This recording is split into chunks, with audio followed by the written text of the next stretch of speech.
महर्षि याज्ञवल्क्य की दो स्त्रियां थीं। एक का नाम था मैत्रेयी और दूसरी का नाम था कात्यायनी। जब महर्षि संन्यास ग्रहण करने लगे तब दोनों स्त्रियों को बुलाकर उन्होंने कहा, मेरे पीछे तुम लोगों में झगड़ा ना हो, इसलिए मैं संपत्ति का बंटवारा कर देना चाहता हूँ। मैत्रेयी ने कहा, स्वामिन, जिस धन को लेकर मैं अमर नहीं हो सकती उसे लेकर मैं क्या करूँगी। मुझे तो आप अमरत्व का साधन बतलाने की दया करें।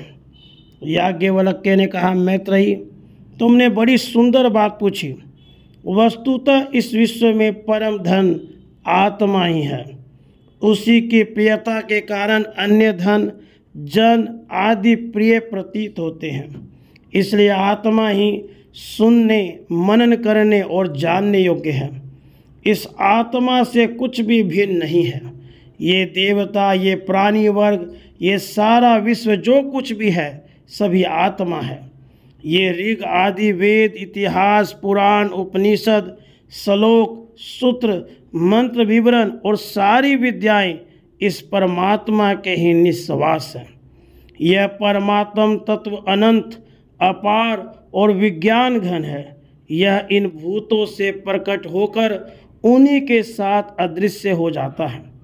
देह इंद्रिय भाव से मुक्त हो जाने पर इसकी कोई संज्ञा नहीं रह जाती। जहाँ अज्ञान अवस्था होती है वहीं द्वैत का बोध होता है तथा अन्य को सूंघने, देखने, सुनने, अभिवादन करने और जानने का भ्रम होता है। किंतु जहाँ इसके लिए सब कुछ आत्मा ही हो गया है, वहाँ कौन किसे देखे, सुने, जाने या अभिवादन करे।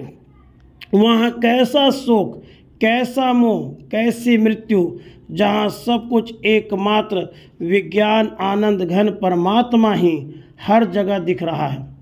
ऐसा उपदेश करके महर्षि ने संन्यास का उपक्रम किया और उन्हीं के उपदेश के आधार पर चलकर मैत्रेयी ने परम कल्याण को प्राप्त कर लिया।